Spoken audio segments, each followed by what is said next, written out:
All right, so hello everyone, welcome to psych shorts. आज इस video में हम आपके चैप्टर नंबर 5 को वन शॉट समझने वाले हैं। बेसिकली इस वीडियो में जितने भी मिनट की आपको अभी वीडियो दिख रही है, आप टाइम इस वीडियो का देख सकते हैं, उतनी देर में आपको पूरा ये चैप्टर समझ आ जाने वाला है। तो अब आराम से रिलैक्स होके बैठ जाओ, लीड लगा के बैठ जाओ, पानी की बोतल पास रख के बैठ जाओ। अब ध्यान से समझना चालू करते हैं। सबसे पहले इस चैप्टर का जो मतलब है, ये चैप्टर आपको ये सिखाना चाहता है कि यार एक अच्छा थेरेपिस्ट क्या होता है, यानी कि थेरेपिस्ट को क्या क्या चीज़ें पता होनी चाहिए। वो कुछ चीज़ें आपको इस चैप्टर में बताई गई हैं एक साइकोलॉजी स्टूडेंट को, और जो फ्यूचर में थेरेपिस्ट बनना चाहता है उनको ये चीज़ें जानना ज़रूरी है। तो आपको कुछ सिखाना चाह रहे हैं चैप्टर, तो इसे नंबरों के हिसाब से मन में रख के नहीं पढ़ना है, समझना है कि भाई क्या ये बुक का चैप्टर हमें बोलने वाला है। ठीक है, तो सबसे पहला टॉपिक आपको ये सिखाना चाह रहा है कि भाई साइकोथेरेपी का मतलब क्या होता है। जो वर्ड आपने सुना है काउंसलिंग थेरेपी, उसका मतलब एक्चुअली में होता क्या है। तो फर्स्ट ऑफ ऑल एक बेसिक आइडिया तो आप लोगों के मन में होगा ही है ना कि थेरेपी क्या होती है। क्लाइंट होता है, एक थेरेपिस्ट होता है, आपस में कुछ बात करते हैं, तो उस बात करने से ही बिना किसी दवाई के कई बार लोग ठीक हो जाते हैं। मन में हमारे सवाल भी आते होंगे कि क्या ठीक होते भी हैं या नहीं होते। वही सब चीज़ बेसिकली ये है हमारी साइकोथेरेपी। बस इसे हमने थोड़ा टेक्निकल वे में अब एक्सप्लेन करना है। तो टेक्निकली अगर हम इसे देखें तो कैसे देखेंगे कि एक वॉलेंटरी रिलेशनशिप होता है बिटवीन एक क्लाइंट और एक थेरेपिस्ट। तो ये है इसकी डिफाइन, बहुत इजी डिफाइन है, बहुत छोटी सी डिफाइन है। तो ये डिफाइन आपने इसकी याद रखनी है, और इसके अलावा एलेबोरेट करने के लिए जो सब आपको पता है वो आप लिख सकते हो कि एक क्लाइंट होता है, एक थेरेपिस्ट होता है, आपस में बात करते हैं, इंटरव्यू होता है, राइट। वो सब पूरी प्रोसेस वही है साइकोथेरेपी। बट मेजर डिफाइन एक वॉलेंटरी रिलेशनशिप। अब वॉलेंटरी का क्या मतलब है कि मर्जी से। अब क्लाइंट को कोई साइकोलॉजिस्ट जबरदस्ती तो पकड़ के नहीं ला सकता ना कि भाई मैं तेरे को ठीक करूं, राइट। सो वॉलेंटरी मतलब कि क्लाइंट अपनी मर्जी से आया है ट्रीटमेंट के लिए, और थेरेपिस्ट मर्जी से उसकी ट्रीटमेंट करना चाहता है। सो दिस इज साइकोथेरेपी, जिसमें कि वॉलेंटरी रिलेशनशिप एक एस्टेब्लिश हो जाता है एक क्लाइंट और एक थेरेपिस्ट में, ड्यू टू दैट प्रोसेस जो वो मिल रहे हैं, इंटरेक्ट कर रहे हैं, राइट। सो साइकोथेरेपी की डिफाइन आपको पता चल गई। साइकोथेरेपी होती क्या है ये आपको कुछ कुछ पहले से पता था, अब और ज़्यादा ढंग से पता चल गया। अब इसके एम क्या होते हैं। कोई पर्सन थेरेपी के लिए क्यों जाएगा, सोचो। उसके इमोशनल प्रेशर को कम करने के लिए, जितना भी वो इमोशनल प्रेशर इस टाइम पर फील कर रहा है, वो चाहेगा कि भाई वो कम हो जाए। इसी एम के साथ शायद वो पर्सन गया होगा थेरेपी के लिए। मॉडिफाइंग द हैबिट्स, या फिर भाई उसकी कोई गलत हैबिट होगी जिसको वो ठीक करना चाहता है, right. Modifying the habits. Then increasing self awareness, यानी कि अपनी सेल्फ अवेयरनेस को बढ़ाना। आपने चैप्टर नंबर 2 में ऑलरेडी पढ़ा है, like self concept, self awareness कितनी ज़रूरी है, राइट। मैस्लो बेचारा बोलते बोलते थक गया कि अपने आप को जानो पूरा, right. So basically self awareness को बढ़ाना भी एक तरीके से बहुत हेल्पफुल रहता है एक इंसान के लिए। उसके बहुत सारे इश्यूज उसी से अपने आप रिजॉल्व हो जाते हैं। सो ये कुछ एम यहाँ पे आपको बताए गए हैं। इसके अलावा जो आपको पिक्चर दिख रही है एनसीईआरटी में वाले पेज पर, इसमें बहुत सारे एम्स आपको बताए साइकोथेरेपी के, बहुत ही बेसिक से पॉइंट्स हैं। आप एक बार इसे पढ़ोगे तो आपको सब कुछ समझ आ जाएगा। सो बेसिकली बहुत बेसिक चीज़ें हैं, आप अपने आप बना के भी लिख सकते हो, ज़रूरी नहीं इन पॉइंट्स को आपने रटना है। बट बशर्ते कॉमन सेंस लगा के लिखना कि एक पर्सन साइकोथेरेपी के लिए क्यों जाएगा। वो सब बेसिकली बस साइकोथेरेपी के एम होते हैं, ठीक है। और कुछ ब्रॉड एम, बड़े एम ये होते हैं जो कि ज़्यादातर केसेस में मतलब एप्लीकेबल हो ही जाते हैं। अदरवाइज केस टू केस भी वेरी करते हैं एम। अब किसी का भी ब्रेकअप हुआ है, वो थेरेपी के लिए गया है, और एक कोई पर्सन है जिसको कोई डिसऑर्डर है, वो थेरेपी के लिए गया है, तो एम अलग अलग होंगे ना थेरेपी के। स्टिल कुछ ब्रॉड एम होते हैं। जैसे मैं बोलूँ क्लाइंट के इशू को रिजॉल्व करना, ये भी एक एम है ना। जो भी कोई इसका इशू है क्लाइंट लेके गया है, वो अपनी रिजॉल्वमेंट उसको चाहिए, तभी तो वो साइकोलॉजिस्ट के पास गया है। तो उसको रिजॉल्व करना, उसके जो भी मन में डाउट्स हैं उनको क्लियर करना, उसको अगर कोई बात समझ नहीं आ रही है तो थोड़ा सा बेटर तरीके से उसके सामने उस बात को रखना। लिसनिंग एक अच्छी करना, एक एक्टिव लिसनर की तरह वहाँ पर आपने बैठना है, उसकी बात को आपने सुनना है ढंग से, उसको लिसनड आपने फील करवाना है। तो ये सब कुछ ऐसे बेसिक पॉइंट है जो कि थेरेपी के एम में आप लिख सकते हो, ठीक है। आई होप ये आइडिया आपको समझ आ गया होगा कि but is the meaning of M word here, और इसमें से कुछ आप बेसिकली याद कर सकते हैं। इसके बाद करेक्टरिस्टिक्स क्या होती हैं साइकोथेरेपी की। करेक्टरिस्टिक्स का मतलब होता है फीचर्स। तो साइकोथेरेपी फर्स्ट ऑफ ऑल अलग अलग तरीके की होती है ना। इस चैप्टर में जैसे आपको आगे बताया जाएगा कि बिहेवियरल थेरेपी बिल्कुल अलग तरीके से काम करती है, कॉग्निटिव थेरेपी बिल्कुल अलग तरीके से काम करती है, मतलब इसका ट्रीटमेंट बिल्कुल अलग है, राइट। जैसे अलग अलग डॉक्टर अलग अलग फील्ड में स्पेशलाइज्ड होते हैं, है ना। तो जैसे कोई ईएनटी डॉक्टर है, वो ईयर नोज थ्रोट इन चीज़ों में स्पेशलिस्ट है। कोई कार्डियो का बेसिकली अलग डॉक्टर होता है, कोई न्यूरोलॉजिस्ट है, तो अलग अलग चीज़ें अलग अलग में स्पेशलाइज्ड होते हैं। ऐसे ही थेरेपी भी अलग अलग है। बिहेवियरल थेरेपी बिहेवियर्स को मॉडिफाई करने में स्पेशलाइज्ड है। कॉग्निटिव थेरेपी थॉट्स को चेंज करने में स्पेशलाइज्ड है। तो हर थेरेपी अलग अलग तरीके से काम करती है, तो इसीलिए इसमें सिस्टमेटिक एप्लीकेशंस का होना ज़रूरी है प्रिंसिपल्स का। बेसिकली हर थेरेपी के अपने कुछ प्रिंसिपल्स हैं, बिहेवियरल थेरेपी के अपने कुछ प्रिंसिपल है। प्रिंसिपल को आप नॉर्म समझ सकते हो कि ये थेरेपी भाई इसी तरीके से काम करेगी। बिहेवियरल थेरेपी में हम थॉट पे फोकस नहीं करेंगे, कॉग्निटिव थेरेपी में हम बिहेवियर पे फोकस नहीं करेंगे। तो कुछ प्रिंसिपल्स हैं, राइट। तो हर उस प्रिंसिपल का, जो भी उस थेरेपी के प्रिंसिपल हैं, उनकी एक सिस्टमेटिक तौर से, सिस्टमेटिक तरीके से एप्लीकेशन होना जरूरी है। ये सबसे पहला फीचर है। मतलब कोई भी पर्सन ऐरा गैरा उठ के नहीं बोल सकता कि भाई ला मैं तेरी बिहेवियरल थेरेपी कर दूं।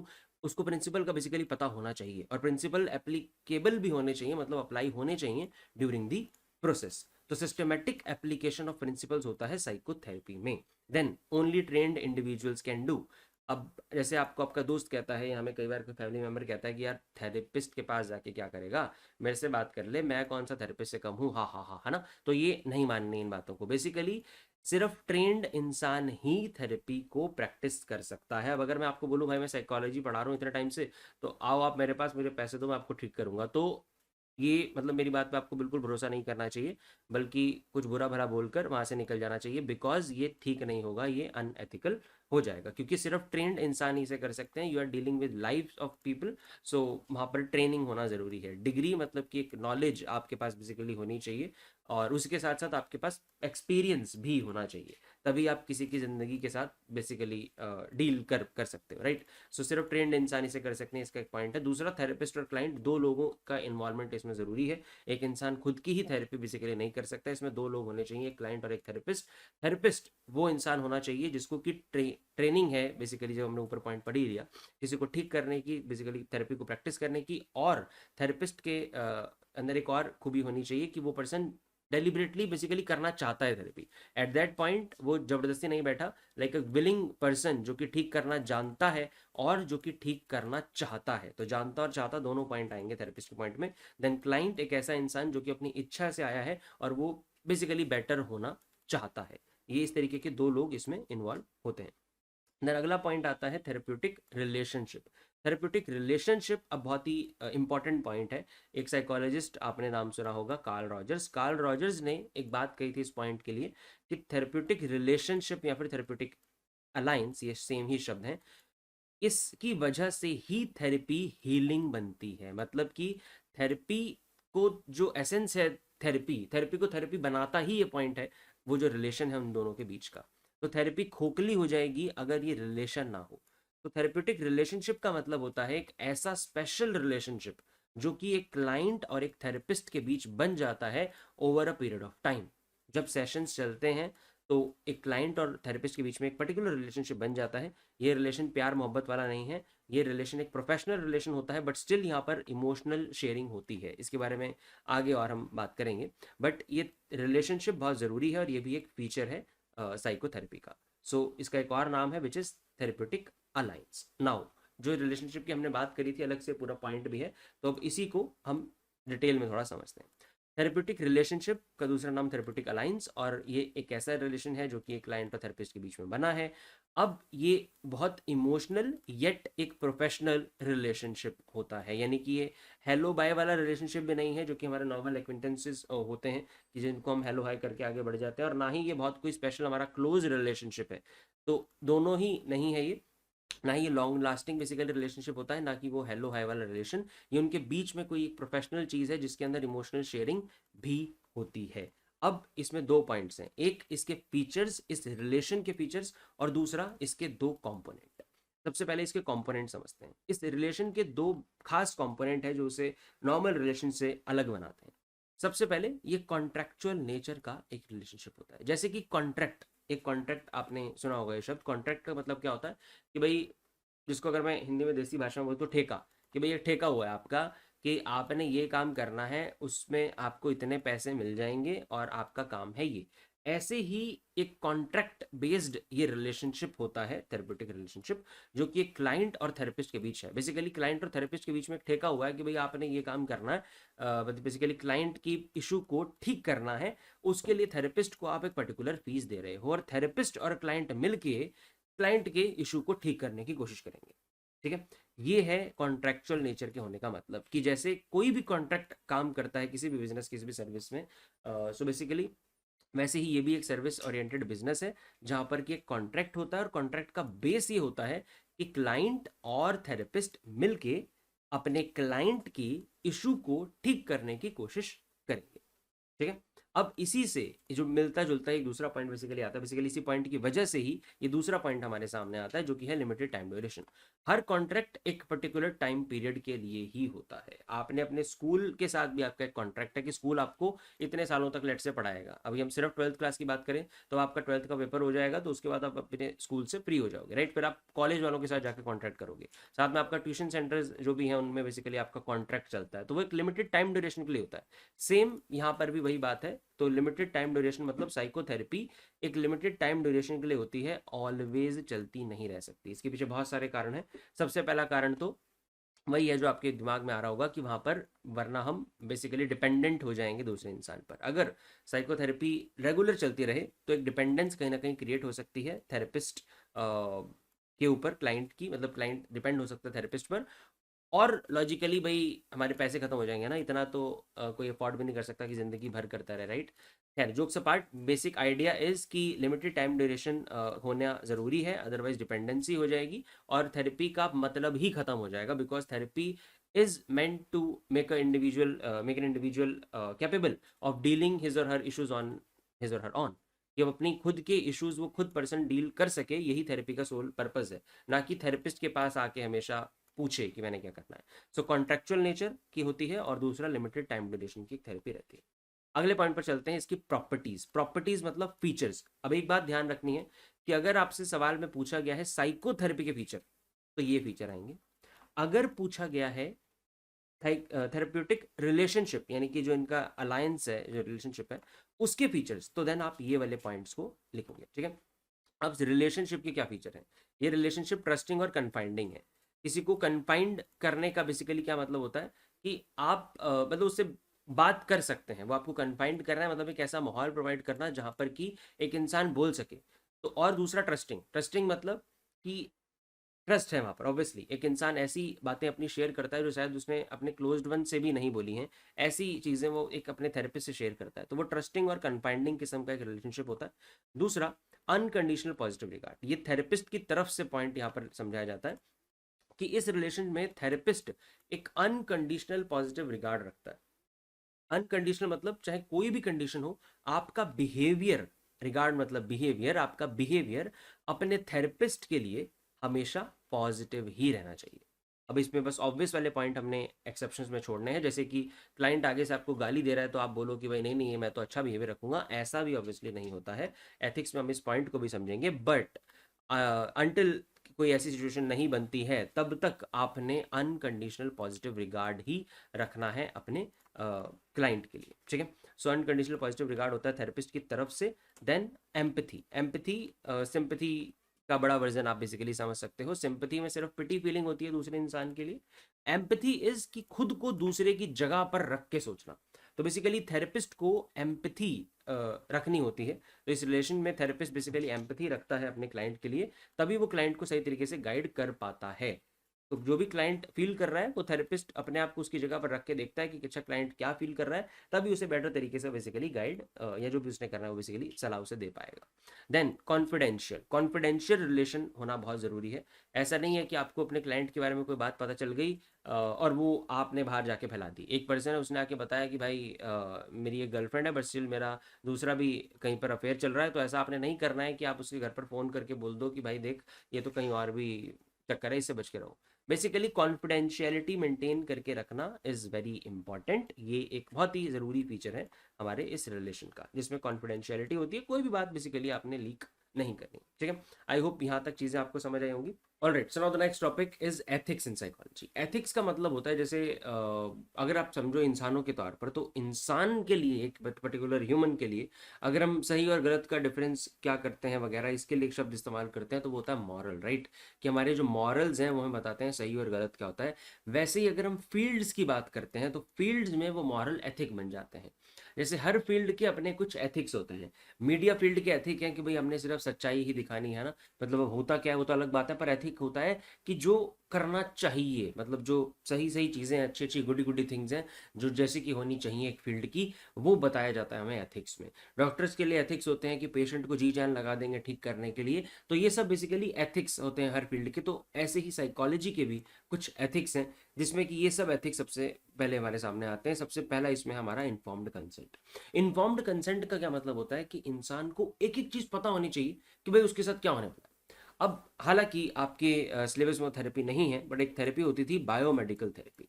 बायोमेडिकल थेरेपी में क्या होता था कि माइल्ड शॉक्स भी दिए जाते थे, इलेक्ट्रिक शॉक क्लाइंट्स को, किसी बेसिकली बुरी हैबिट को दूर करने के लिए। जैसे हमने बिहेवियरल थेरेपी में आगे हम समझेंगे अवर्सिव कंडीशनिंग, तो इसी तरीके से कंडीशनिंग करवाई जाती है, जैसे इलेक्ट्रिक शॉक वगैरह जिसमें बेसिकली दिए जाते हैं। तो उससे भी बिहेवियर काफ़ी हद तक ठीक होता है, बहुत इफेक्टिव थेरेपी मानी जाती थी वो भी। बट उसमें अगर आपने किसी को बताया ही नहीं है कि भाई तेरे साथ क्या क्या होने वाला है, तो वो तो बेचारा डर जाएगा। अपनी तरफ से वो पैसे दे के आया एक तो, है ना, थेरेपी के लिए, ऊपर से वो बातचीत करने के उसमें आया हो कि भाई हम बैठ के बातचीत करेंगे, भाई थेरेपी तो ऐसी होती है, और अचानक से आपने उसे बैठा दिया इलेक्ट्रिक कुर्सी पे जहाँ पे उसे करंट पड़ रहे हैं, तो वो तो डर जाएगा ना। तो बेसिकली इन्फॉर्म्ड कंसेंट का होना जरूरी है कि क्या क्या कुछ होने वाला है, किस तरीके से प्रोसेस चलने वाली है, क्लाइंट को सब बातें पता होनी चाहिए। Then confidentiality. कॉन्फिडेंशियलिटी बहुत बेसिक पॉइंट है, हम ऑलरेडी समझ चुके हैं इसको, है ना, प्रॉपर्टीज वाले पॉइंट में अलाइंस की। तो बेसिकली कॉन्फिडेंशियलिटी होनी चाहिए, भाई बातें रिवील नहीं करनी है। Then elevating personal distress. Personal distress को दूर रखना है, ये थेरेपिस्ट के लिए पॉइंट है, इसे ध्यान समझना। अपने पर्सनल डिस्ट्रेस को थेरेपिस्ट ने दूर रखना है, मतलब कि ऐसा नहीं है कि अगर थेरेपी हो रही है और जो थेरेपिस्ट है वो अपने घर में भाई साहब लड़ बड़ के आया है अपने पति पत्नी, मतलब what ever who ever the person is, किसी से भी वो पर्सन घर से लड़ के आया है, तो वो अपना गुस्सा आके बेसिकली थेरेपिस्ट पर, हमारे क्लाइंट पर निकाल दे, या क्लाइंट की बात को सही तरीके से सुने ही ना उस चक्कर में। मतलब वो अपने ही डिस्ट्रेस में खोया है कि इफेक्टिवली लिसनिंग ही नहीं कर पा रहा है, इफेक्टिवली डील ही नहीं कर पा रहा है अपने क्लाइंट से। तो ये सब उसे नहीं करना है। अपने पर्सनल डिस्ट्रेस को जब तक वो थेरेपी के सेटिंग में है, अपने प्रोफेशनल रोल में है, तब तक भाई आपने दूर रखने की जितनी पूरी तरीके से कोशिश कर सकते हो उतना कोशिश करनी है कि आप अपने पर्सनल डिस्ट्रेस को अलग रख सको। ठीक है। उसके बाद integrity of relation. Integrity of relation का मतलब होता है जेन्युइननेस। इंटीग्रिटी को समझो, जेन्युइननेस। जेन्युइन एक रिलेशन आपका होना चाहिए, यानी कि आपको जेन्युइनली ठीक करना है अपने क्लाइंट को, मतलब एटलीस्ट आपको जेन्युइननेस रखनी है अपने बिहेवियर में। लाइक एक थेरेपिस्ट जेन्युइनली इंटरेस्टेड है क्लाइंट को ठीक करने में, उसकी बातों को सुनने में। This is basically integrity of that relationship. Client भी जेन्युइनली इंटरेस्टेड है ठीक होने में। ठीक है। तो अब अगला पॉइंट आता है respect for human rights and dignity. ये अगेन दोनों के लिए पॉइंट है, क्लाइंट और थेरेपिस्ट के लिए। Respect for human rights, human rights की रिस्पेक्ट करनी है, मतलब कि बिफोर द थेरेपिस्ट और द क्लाइंट वो दोनों इंसान एक्चुअली में इंसान है, मतलब कि एज अ ह्यूमन जो उनके राइट्स हैं, जो एक डिग्निटी एक इंसान की होती है, उसको आपने हार्ट नहीं करना है, उसको हार्म किसी भी तरीके से नहीं होना चाहिए। मतलब कि वो थेरेपिस्ट के बारे में हमने पढ़ा कि वो अनकंडीशनल पॉजिटिव रिगार्ड रखेगा। इसका मतलब ये नहीं है कि क्लाइंट उसे आगे से कुछ भी बोल सकता है, किसी भी तरीके से उसके साथ व्यवहार कर सकता है, ऐसा बिल्कुल नहीं है। क्लाइंट ने भी थेरेपिस्ट के ह्यूमन राइट्स की और डिग्निटी की रिस्पेक्ट करनी है, और सेम फॉर थेरेपिस्ट, थेरेपिस्ट ने भी करनी है। थेरेपिस्ट तो अनकंडीशनल पॉजिटिव रिगार्ड ही रख रहा है, तो ये तो ऑब्वियस बात हो जाती है कि वो तो करेगा ही करेगा, पर क्लाइंट ने भी ऐसा करना होता है। ठीक है। तो इसका आंसर में जब भी आप इस पॉइंट को लिखोगे, दोनों की तरफ से लिखोगे कि दोनों लोग एक दूसरे की ह्यूमन राइट और डिग्निटी की रिस्पेक्ट करेंगे, ये हमारा एथिक है इस फील्ड का। उसके बाद प्रोफेशनल स्किल्स। भाई प्रोफेशनल स्किल आपके अंदर होनी बहुत ज़रूरी है, तभी आप एक अच्छा therapy session, successful therapy session कर पाएंगे। यहाँ पर प्रोफेशनल स्किल्स का मतलब वही है कि इमोशनल नहीं होना है आपके अंदर। ऑब्वियसली स्किल्स लेवल पर जो स्किल्स चाहिए होती है, ट्रेंड इंसान मतलब है, वो तो होना ही चाहिए, और उसके साथ प्रोफेशनल स्किल का मतलब ये होता है कि ऐसा नहीं है कि दोस्तों की तरह उससे बात करने लग जाओ, मतलब नॉर्मली ही आप उससे बात कर रहे हो, दोस्ती बन गए आप एक तरीके से उसके, ऐसा नहीं करना है। प्रोफेशनल रिलेशन है, प्रोफेशनल ही रखना है, इसमें इमोशन को आपने अपने नहीं अटैच होने देना है। ठीक है। तो मतलब कि भाई कोई प्यार मोहब्बत कहीं आप करने लग जाओ, है ना, कि थेरेपिस्ट बड़ी सुंदर है, थेरेपिस्ट बड़ा सुंदर है, ये सोच के ऐसा कुछ नहीं करना है। थेरेपिस्ट ने भी बेसिकली अपने क्लाइंट के लिए प्रोफेशनल रिलेशन मेंटेन करके रखना है। अदरवाइज ये बेसिकली एथिक्स के बहुत खिलाफ होती है, ऐसी अगर कोई भी हरकत होती है तो। सो बेसिकली प्रोफेशनल रिलेशन एक होना चाहिए, इमोशनल नहीं होना है। So this is professional skills. I hope ethics आपको सारे क्लियर हो गए होंगे। ठीक है। अब अगले पॉइंट पे चलते हैं। अगला बहुत ही इंटरेस्टिंग हमारा एक टॉपिक आता है, factors in healing. Factors in healing जो पॉइंट है, ये इतना प्रैक्टिकल पॉइंट है, मतलब बेसिकली ये बात बता रहा है कि यार थेरेपी सक्सेसफुल होगी या नहीं होगी, मतलब थेरेपी में हीलिंग होगी या नहीं होगी, ये कौन कौन से फैक्टर्स डिसाइड करवाते हैं, वही फैक्टर अब हम पढ़ने वाले हैं, ठीक है। तो सबसे पहला, सबसे जो मेजर फैक्टर है वो है भाई टेक्निक यूज्ड। टेक्निक यूज्ड का यहाँ पर क्या मतलब आता है कि अगर मान लो बिहेवियर किसी बच्चे का खराब है ना, मतलब एक बच्चा है उसको टीवी देखने की एडिक्शन है, वो बिहेवियर ये कर रहा है कि टीवी बहुत ज्यादा देखता है, तो वहां पर थेरेपिस्ट भाई साहब ह्यूमनिस्टिक अप्रोच लेके बैठ जाए, उसे बताए कि भाई सेल्फ एक्चुअलाइजेशन ये होती है, तो अपने पूरे पोटेंशियल को जान, ये सब बातें बच्चा नहीं सुनेगा, उसको बिहेवियर ठीक करना है आपने उसका, तो यहाँ पर बिहेवियरल थेरेपी लगनी चाहिए। अगर एक बच्चा सोच रहा है कि मुझे कोई प्यार नहीं करता, I am the unwanted child वगैरह इस तरीके की बातें सोच रहा है, तो वहां पे कौन सी थेरेपी लगेगी? शब्द देख के बताने की कोशिश करो, सोचने की कोशिश करो, मतलब अपने मन में। तो अगर आपने आंसर सोचा है कॉग्निटिव, है ना, तो आपने बिल्कुल ठीक सोचा, क्योंकि सोचने की बात है, वो इररेशनल तरीके से सोच रहा है, तो यहाँ पर कॉग्निटिव थेरेपी लगेगी कि भाई हमने उसकी थिंकिंग को ठीक करना है। बाकी अभी हम समझेंगे थेरेपीज, तो आपको और बेटर चीजें समझ आएंगी। सो बेसिकली किस तरीके की टेक्निक यूज कर रहा है हमारा थेरेपिस्ट, उस पर बहुत हद तक डिपेंड करता है कि भाई हीलिंग होगी या नहीं होगी। Then the next point is therapeutic alliance. Therapeutic alliance का मतलब होता है, जो हमने अभी ऊपर पढ़ा, थेरेप्यूटिक रिलेशनशिप, यानी कि वो स्पेशल रिलेशनशिप जो कि क्लाइंट और थेरेपिस्ट के बीच में बना था। तो ये जो रिलेशनशिप होता है थेरेप्यूटिक अलायंस, ये बहुत स्ट्रॉन्ग एक पॉइंट है एक हीलिंग में। यानी कि कार्ल रॉजर्स ने इस पॉइंट को ये बोला कि व्हीकल फॉर चेंज है हमारा ये रिलेशनशिप, यानी कि थेरेपी को थेरेपी बनाता ही ये थेरेप्यूटिक अलायंस है। जितना ज्यादा स्ट्रांग ये बॉन्ड होगा एक थेरेपिस्ट और क्लाइंट के बीच का, उतना ही ज्यादा बेटर तरीके से हीलिंग एक क्लाइंट फील कर पाएगा।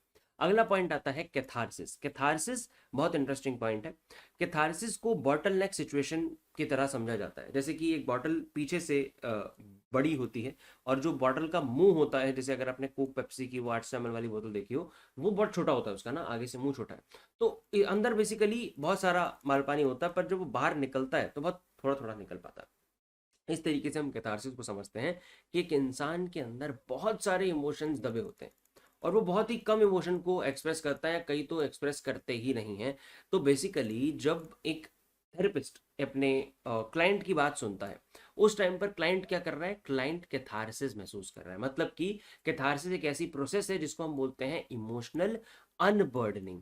इमोशनल अनबर्डनिंग की प्रोसेस को कैथारसिस कहा जाता है, कि जब क्लाइंट अपने सभी इमोशंस को अपने अंदर से बाहर निकाल कर थेरेपिस्ट के सामने रख देता है, that whole process is known as catharsis. इसका मतलब ये बना कि मन में बहुत सारी बातें दबी हुई थी, बहुत सारे इमोशन दबे हुए थे, जिसको कि थेरेपिस्ट ने सॉरी क्लाइंट ने कभी किसी के सामने नहीं बोला, और अब सडनली उसने अचानक से सारे इमोशंस बाहर रख दिए, थेरेपिस्ट के सामने अपने रख दिए। तो कहीं ना कहीं जब बेसिकली इसे हम सिंपल भाषा में समझे तो हम बोलते हैं मन हल्का हो जाना। तो अगर हम अपने मन की बात बोल देते हैं तो मन हल्का हो जाता है, हमें उससे भी बेटर फील होता है, अच्छा फील होता है। So that process of emotional unburdening itself carries some healing properties, मतलब कि इस प्रोसेस में हीलिंग प्रॉपर्टीज होती हैं। तो जब भी हम थेरेपी के लिए जाते हैं, हम कैथारसिस को एक्सपीरियंस करते हैं, और कैथारसिस को एक्सपीरियंस करना अपने आप में ही कहीं ना कहीं हमें कुछ हद तक हील कर देता है, ठीक है। This is catharsis. इसके बाद अगला पॉइंट आता है non specific factors. Non specific factor बहुत सारे फैक्टर हो सकते हैं, कुछ क्लाइंट की तरफ से वेरिएबल होते हैं और कुछ थेरेपिस्ट की तरफ से वेरिएबल होते हैं। क्लाइंट वेरिएबल का मतलब होता है कि जो क्लाइंट की तरफ से बेसिकली वेरिएबल्स हैं, कि क्लाइंट ठीक होना भी चाहता है या नहीं होना चाहता।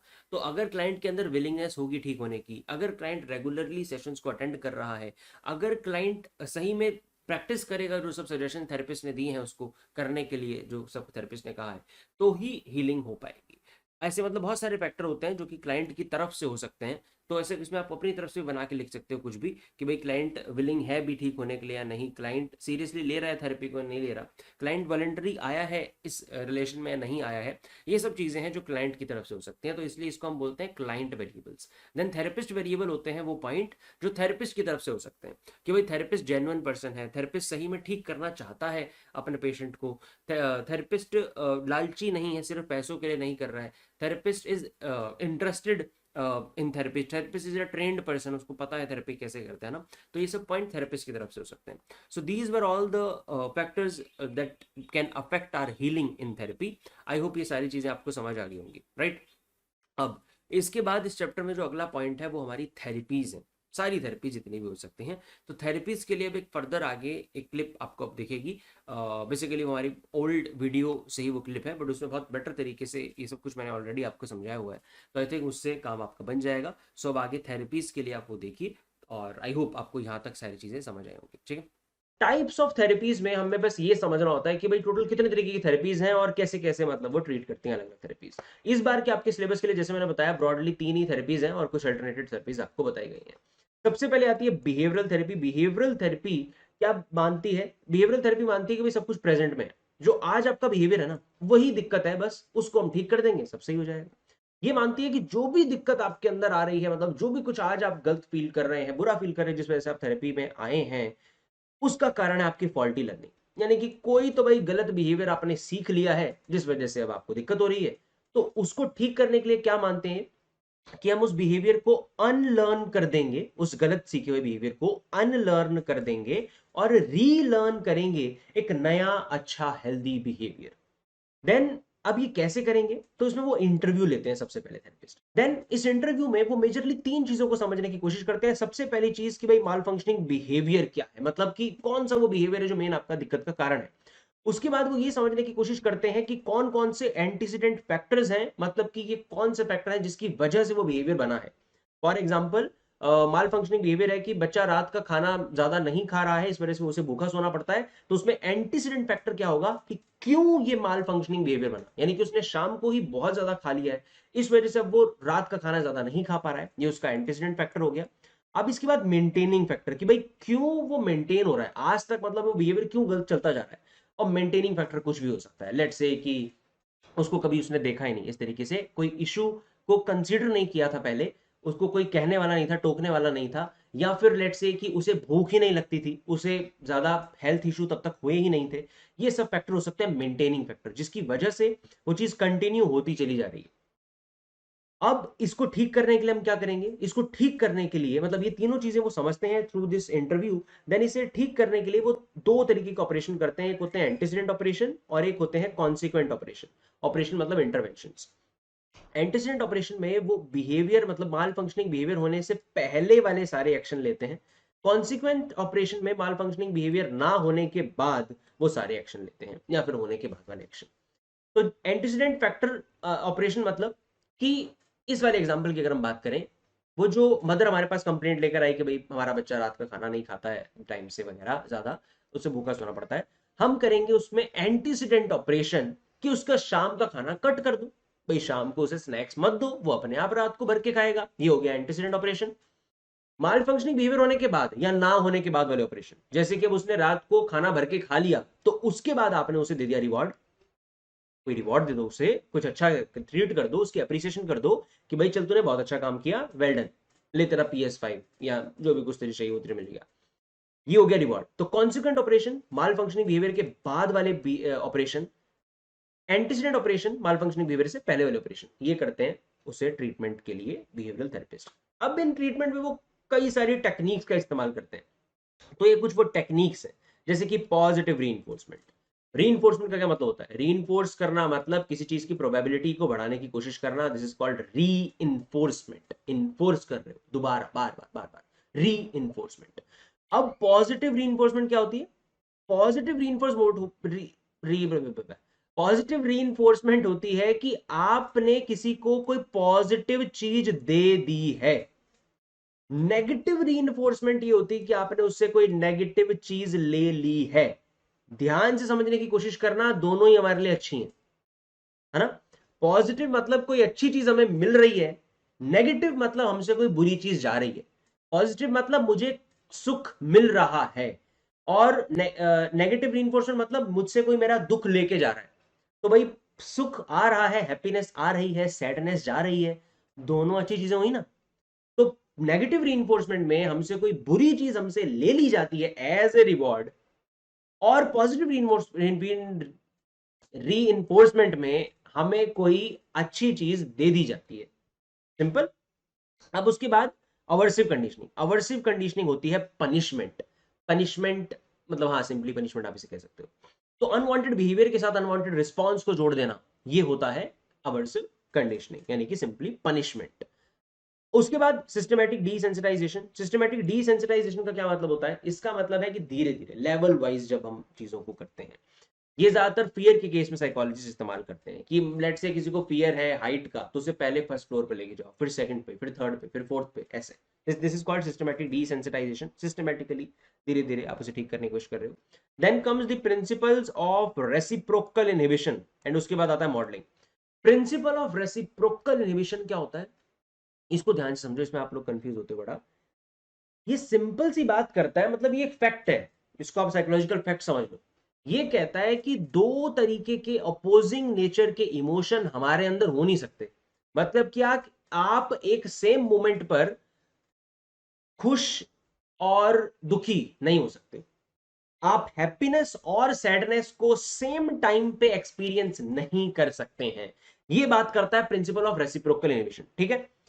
इसका मानना यह है कि अपोजिट नेचर के इमोशन एक साथ नहीं हो सकते हैं। तो अगर आप सैड फील कर रहे हो, तो हम अगर आपकी सैडनेस को कम नहीं कर सकते, तो हम आपकी हैप्पीनेस को बढ़ा तो सकते हैं।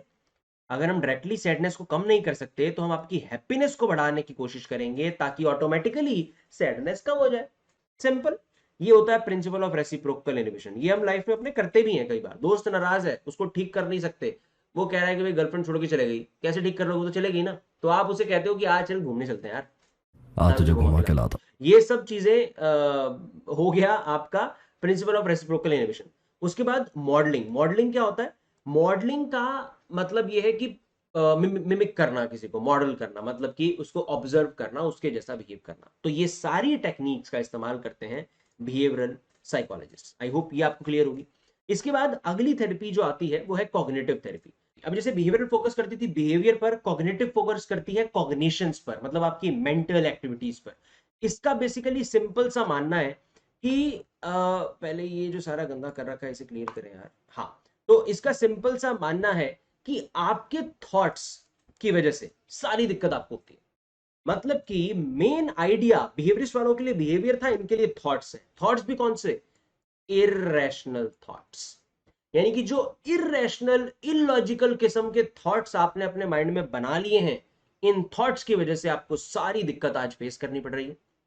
अब इसको वो कैसे ट्रीट करते हैं? तो सबसे पहले, जैसे वो लोग सबसे पहले एनालाइज करते थे तीन चीजें, ये क्या करते हैं? ये करते हैं एबीसी एनालिसिस। ये भी अगेन इंटरव्यू के थ्रू करते हैं, बट ये एबीसी एनालिसिस करते हैं। तो आरईबीटी को समझने के लिए ये पिक्चर बेस्ट पिक्चर है जो भी आपको अपनी स्क्रीन के ऊपर दिखाई दे रही है।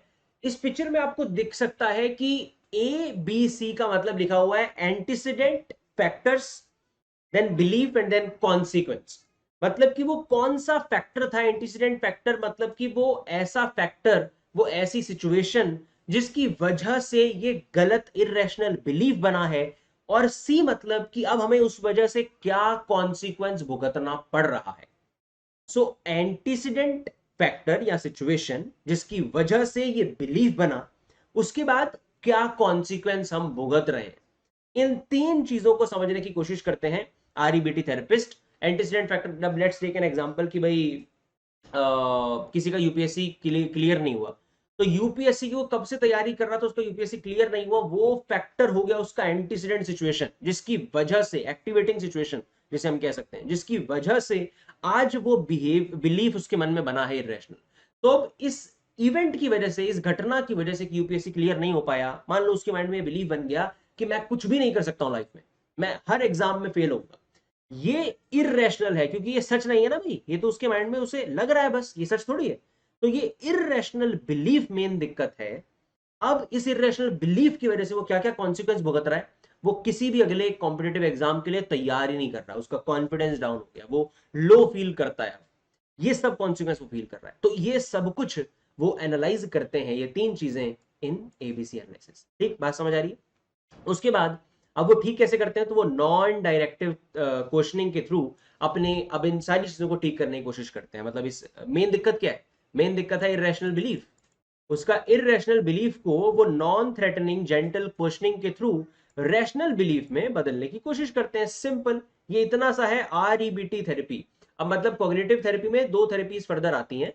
मतलब इस अप्रोच को मानने वाली दो थेरेपीज हैं। अप्रोच है ब्रॉड कॉग्निटिव, उसके अंदर की दो अलग अलग थेरेपीज हैं, लगभग सिमिलर ही बातें करती हैं क्योंकि दोनों का फोकस माइंड पे ही है, थॉट पे ही है। तो आरईबीटी हमें समझ आ गई, आरईबीटी में यही था। अब एरन बेक की जो कॉग्निटिव थेरेपी है उसमें उसने बेसिकली इतनी सी बात कही थी कि देखो बचपन से ना हमें मतलब जितने भी जिस तरीके के हमारे एक्सपीरियंसेस होते हैं बचपन से, वो सब हमारे माइंड में कुछ कोर स्कीमास बना देते हैं। स्कीमा क्या होता है? स्कीमा होता है mental representation of the information. हमने जितनी भी इंफॉर्मेशन को जिस भी तरीके से अपने माइंड में स्टोर करके रखा है, that is called the schema. जैसे फोल्डर्स होते हैं अलग अलग, तो कैसे इंफॉर्मेशन को सेट करके रखना है अपने दिमाग में, वो आपका स्कीमा होता है। तो कोर स्कीमा, जरूरी स्कीमा, मेन स्कीमास आपके माइंड में बन जाते हैं इन योर चाइल्डहुड ओनली। मतलब बचपन में ही वो सारी चीजें बन जाती हैं, बचपन के एक्सपीरियंसेस उसे क्रिएट करवाते हैं। ये मानना था कोर स्कीमास का एरन बेक का, कि कोर स्कीमा बचपन में एक्सपीरियंस की वजह से बन जाते हैं। अब अगर वो नेगेटिव एक्सपीरियंस हो, तो जैसे कि बच्चे को लग रहा है कि मुझे कोई प्यार नहीं करता, मुझे कोई चाहता ही नहीं है, मैं नालायक हूं वगैरह वगैरह, ये सब एक्सपीरियंस अगर उसे मिला है तो उसके मन में डिसफंक्शनल कॉग्निटिव स्ट्रक्चर क्रिएट हो जाएंगे। डिसफंक्शनल कॉग्निटिव स्ट्रक्चर मतलब क्या? कि मतलब गलत, डिसफंक्शनल कॉग्निटिव स्ट्रक्चर्स बन गए हैं। इस शब्द को समझने की कोशिश करो। डिसफंक्शनल मतलब कि बुरे, अच्छे सही फंक्शन ना करने वाले नेगेटिव कॉग्निटिव स्ट्रक्चर्स उसके माइंड में बन गए हैं। कॉग्निटिव स्ट्रक्चर और कुछ नहीं है, this represents to A pattern of thinking, pattern of negative thoughts उसके माइंड में आ गए, और अब वो उसे सही मानने लग गया, जो कि अगेन सच नहीं है। ये भी एक ओवरऑल इरेशनल आपका बिलीफ ही है। तो डिसफंक्शनल कॉग्निटिव स्ट्रक्चर यहाँ पे मेन शब्द है, और आरईबीटी में इरेशनल बिलीफ मेन शब्द था। तो डिसफंक्शनल कॉग्निटिव स्ट्रक्चर्स को दोबारा से कंस्ट्रक्टिव कॉग्निटिव स्ट्रक्चर्स में चेंज करने का काम करती है एरन बेक की कॉग्निटिव थेरेपी। और ये कैसे होता है? अगेन जेंटल और नॉन थ्रेटनिंग क्वेश्चंस पूछ के वो दोबारा से कॉग्निटिव रीस्ट्रक्चरिंग करने की कोशिश करते हैं, यानी कि दोबारा से रीस्ट्रक्चर करने की कोशिश करते हैं आपकी कॉग्निशन को माइंड लेवल पर। ये है एरन बेक की कॉग्निटिव थेरेपी। अब उसके बाद आती है सीबीटी। सीबीटी क्या होता है? सीबीटी अब मिक्सचर है बिहेवियरल और कॉग्निटिव का, इसमें सिंपल बस आपने इतना याद रखना है। और सीबीटी जो आपने चैप्टर 4 में अप्रोच पढ़ी है, इंटरेक्शनल अप्रोच, उस पर बेस्ड है। मतलब ये मानती है कि सारे ही फैक्टर आपके अंदर कोई भी दिक्कत लाने के लिए जिम्मेदार हैं, आपकी बायोलॉजी भी, आपकी साइकोलॉजी भी, और आपकी सोसाइटी भी। अब इसमें वो ट्रीट कैसे करते हैं? तो वो कॉग्निटिव लेवल पर भी, माइंड लेवल पर भी, और बिहेवियरल लेवल पर भी, दोनों लेवल पर आपको ट्रीट करते हैं ये इस तरीके के थेरेपिस्ट जो कि सीबीटी प्रैक्टिस करते हैं। उसके बाद आती है ह्यूमनिस्टिक एग्जिस्टेंशियल थेरेपी। तो ह्यूमनिस्टिक एग्जिस्टेंशियल थेरेपी अब क्या होती है? ह्यूमनिस्टिक एग्जिस्टेंशियल थेरेपी बेसिकली थोड़ी सी थियोरेटिकल सी है। ये इस तरीके की ट्रीटमेंट में बिलीव रखती है कि भाई मतलब आप में ही सब कुछ है, आप अपनी ट्रीटमेंट खुद अपने आप कर सकते हो। ऐसी बिलीव्स हैं ह्यूमनिस्टिक थेरेपी वाले लोगों के। तो ह्यूमनिस्टिक और एग्जिस्टेंशियल थेरेपी, इसमें बेसिकली ब्रॉडली तीन तरीके की अलग अलग थेरेपीज आप समझोगे। ये भी अगेन एक अप्रोच है ब्रॉड, उसके अंदर अलग अलग थेरेपी आती है। तो एग्जिस्टेंशियलिस्ट जो लोग होते हैं उनकी एक ब्रॉड जो एक थेरेपी मानी जाती है एग्जिस्टेंशियल, अब इसमें फर्दर एक डिवीजन है, उसके अंदर फर्दर एक स्पेसिफिक टाइप की थेरेपी है लोगोथेरेपी, जो कि फ्रैंकलिन ने दी थी। इसने ये माना था कि लोगोथेरेपी मतलब ट्रीटमेंट ऑफ द सोल, आपकी सोल की ट्रीटमेंट है, आत्मा की ट्रीटमेंट है ये। मतलब ये उस तरीके की बात करती है कि एग्जिस्टेंस अगर आपकी है, अगर आप जिंदा हो, तो वो अपने आप में बहुत है। अब आप अपनी लाइफ को अपने आप अपने हिसाब से मीनिंग दे सकते हैं, ये ब्रॉड आइडिया मानना था एग्जिस्टेंशियलिस्ट लोगों का।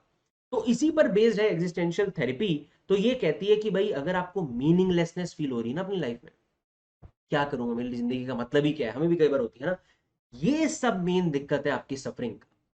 तो आपके पास ये पूरी फ्रीडम है बाय बर्थ कि आप अपनी लाइफ को अच्छा मीनिंग दे सको, ये मानते हैं ये लोग। तो इसलिए ये कहते हैं कि आप लाइफ थ्रेटनिंग सर्कमस्टांसेस में भी अपनी जिंदगी को एक बहुत अच्छा मीनिंग दे सकते हो।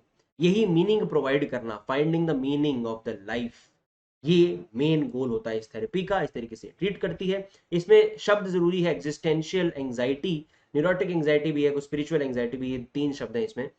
स्पिरिचुअल एंजाइटी क्या होता है कि जब आपको अपने स्पिरिचुअल ओरिजिन का ना पता हो कि मैं कहाँ से आया हूँ, क्या मेरा ओरिजिन है वगैरह वगैरह, तब स्पिरिचुअल एंजाइटी हमारे अंदर आ जाती है, स्पिरिचुअली एंग्शियस फील करने लग जाते हैं। न्यूरोटिक एंजाइटी मतलब सिंपल इमोशनल एंजाइटी होती है। न्यूरोटिक एंजाइटी जो हम नॉर्मली फील करते हैं वो नॉर्मल एंजाइटी ही है। देन एग्जिस्टेंशियल एंजाइटी मतलब जब एग्जिस्टेंस की एंजाइटी हो जाए कि मैं एग्जिस्ट क्यों कर रहा हूं भाई, मुझे मतलब ही नहीं पता अपनी एग्जिस्टेंस का, मैं क्यों हूं जिंदा। ये अगर आप कभी सोचोगे तो आपको भी हो जाएगी, तो सोचो मत इस तरीके से। पर मतलब भाई गोल होना चाहिए, कुछ स्ट्रॉन्ग आपकी लाइफ का मीनिंग होना चाहिए जो आपको ड्राइव करे, ये मानते थे एग्जिस्टेंशलिस्ट लोग। तो एग्जिस्टेंशियल एंजाइटी को दूर करने के लिए वो फाइंडिंग द मीनिंग पर फोकस करते थे कि जिंदगी में अच्छा मोटिव रखो, ये एंजाइटी अपने आप ठीक हो जाएगी। उसके बाद client centred therapy. Client centred therapy Karl Rogers ने हमें दी है। इसमें ये मानते थे कि भाई 3 चीजें ब्रॉडली होनी चाहिए। अगर आप एज अ थेरेपिस्ट 3 चीजें प्रोवाइड कर देते हो अपने क्लाइंट को, तो वो अपने आप हील कर लेगा अपने आप को। वो 3 चीजें क्या है? एम्पथी, हमने समझ लिया क्या होती है, दूसरे की जगह पर जाकर उसकी सिचुएशन को फील करना। अनकंडीशनल पॉजिटिव रिगार्ड, जैसा मर्जी जो मर्जी उसका बिहेवियर है उसके लिए अच्छा बिहेवियर रखना आपने। नॉन जजमेंटल रहना है उसके लिए, मतलब ऐसा नहीं उसने कहा कि मैंने बचपन में चोरी करी तो अब चोर है तू, ऐसा नहीं करना, उसे बुरा लग जाएगा। उसके लिए नॉन जजमेंटल रहना है, उसको बिल्कुल जज नहीं होना करना आपने, ना ही वर्बली मतलब बोल के, ना ही नॉन वर्बली कि मतलब उसने बोला कि मैं चोरी करी है और आप सडनली मतलब ऐसा कुछ बिहेव करो। ये मेरी बहुत गंदी एक्टिंग थी आई नो, पर ऐसा बिहेवियर आपने नहीं करना। मतलब कि आपकी शक्ल से भी नहीं पता चलना चाहिए भाई, आपको अपने बिहेवियर से भी नहीं शो करना है कि आप जजमेंटल हो रहे हो, आपने बिल्कुल जज नहीं करना आपने उससे। तो नॉन जजमेंटल, ये 3 चीजें अगर आपने प्रोवाइड कर दी तो क्लाइंट अपने आप निखर के आएगा, अपने आप ठीक हो जाएगा। उसके बाद गेस्टॉल्ट थेरेपी आती है। गेस्टॉल्ट थेरेपी क्या है? गेस्टॉल्ट मतलब एक सिंपल सा कॉन्सेप्ट है यार, आपने 11th क्लास में भी इसे समझा है अपने पहले ही चैप्टर में। ये एज अ होल देखने की बात करता है किसी चीज को। तो जैसे मान लो मैंने ट्राइंगल बनाया है, ये ट्राइंगल के बीच में ना गैप है, कुछ ऊपर भी गैप था, इधर उधर भी गैप है, पर आप इसे फिर भी ट्राइंगल की तरह परसीव करोगे। एटलीस्ट आपको झोपड़ी टाइप कुछ तो ये लगी रही होगी। ट्राइंगल आपने परसीव किया ना, कैसे किया? ये तो 3 अलग अलग डंडियां हैं। ये होता है गेस्टॉल्ट। हम चीजों को एज अ होल परसीव करने की कोशिश करते हैं, कंप्लीट परसीव करने की कोशिश करते हैं। तो इसमें गेस्टॉल्ट थेरेपी में या इस अप्रोच में ये लोग ये मानते हैं कि अपने आप को कंप्लीट देखो, अपनी कमियां, अपनी अच्छाइयां जो भी है सभी आप हो, अपने बुरे एक्सपीरियंस, अच्छे एक्सपीरियंस, सबको क्लब करके एक्सेप्ट करो। एक्सेप्टेंस की बात करते हैं और ओवरऑल खुद को देखने की बात करते हैं। ये थी ह्यूमनिस्टिक एग्जिस्टेंशियल थेरेपी। इसके बाद आती है अल्टरनेटिव थेरेपीज। अब अल्टरनेटिव थेरेपीज क्या होती है यार? अल्टरनेटिव थेरेपीज में कोई भी थेरेपी आप ला सकते हो, जैसे एक्यूपंक्चर हो गया आपका, आर्ट थेरेपी हो गई, आजकल योगा हो गया, मेडिटेशन हो गई। इसमें ये सारी चीजें आप इंक्लूड कर सकते हो। और जितनी भी नई फील्ड आ रही है, जैसे डांस मूवमेंट थेरेपी आजकल होती है, तो ये सारी तरीके की थेरेपीज अल्टरनेटिव थेरेपीज में आती हैं कि भाई ये भी हमें ठीक करने की अपने अंदर क्षमता रखती हैं। अब योगा वगैरह में कुछ ज्यादा समझाने वाला नहीं है, बट ये कुछ जरूरी टर्म्स है जो मैंने आपके लिए यहाँ पर लिख दी है, इसको पढ़ लेना, याद रख लेना इन टर्म्स को।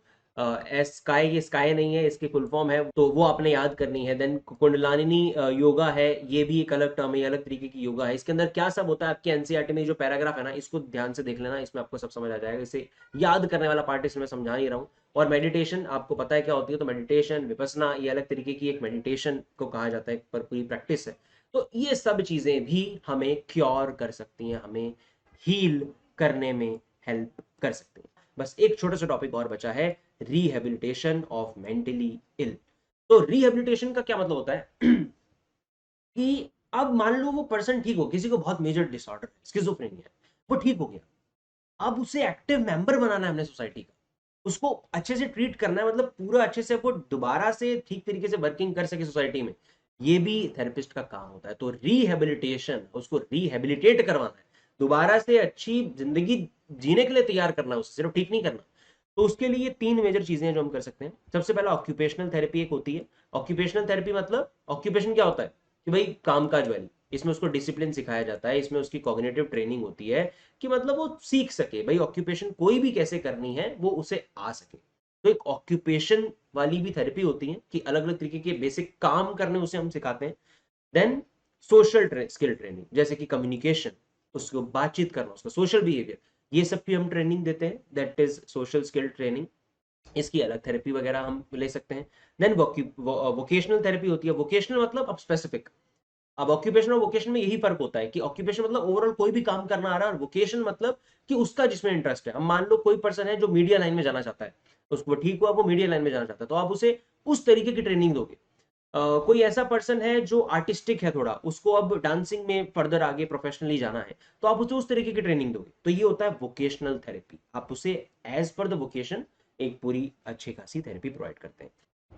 So this is all about your chapter number 5। I hope सारी चीजें आपको समझ आई होंगी, और बहुत जल्दी मैंने सारा चैप्टर आपका समझाने की कोशिश करी, और बहुत जल्दी जल्दी हम भागे भी नहीं है, अच्छे से समझने की कोशिश करिए। तो अगर आपने वीडियो को यहाँ तक देख लिया है और साथ साथ में जैसे मैंने वो स्ट्रेटजी वाली वीडियो में आपको बताया था कि साथ साथ में टॉपिक को आपने मतलब मुझे रोक रोक के बीच बीच में आपने टॉपिक साथ साथ एनसीईआरटी से पढ़ लिया, तो दिक्कत वाली कोई बात नहीं। अब आप पेपर आराम से कर लोगे और चैप्टर नंबर 5 से जो भी कुछ क्वेश्चन आएगा उसके अंदर आप कुछ ना कुछ लिखने के लिए एटलीस्ट अब तैयार हो चुके। अगर सिर्फ वीडियो सुनिए तो भी, अगर एनसीईआरटी रीड कर ली है और समझ आ गई सारी चीज अच्छे से, वो कॉन्फिडेंस आ रहा है अंदर से कि हाँ भाई आ गया समझ, साइकोथेरेपी ना, हाँ पता है मुझे क्या है, ये टॉपिक है ना, सारे मुझे पता है कि क्या है एटलीस्ट, तो अब आप आराम से पेपर कर लोगे, अब डरने की कोई बात नहीं है। तो that's all from my side for this video. I hope आपको चीजें समझ आई होंगी, अगर समझ आई है तो प्लीज इसे लाइक जरूर कर देना, अपना वैल्यूएबल कमेंट जरूर शेयर करना और बस इसे शेयर जरूर कर देना यार बाकी सारे साइकोलॉजी स्टूडेंट्स के साथ। That's all from my side, I will see you in the next video. Thank you so much for watching.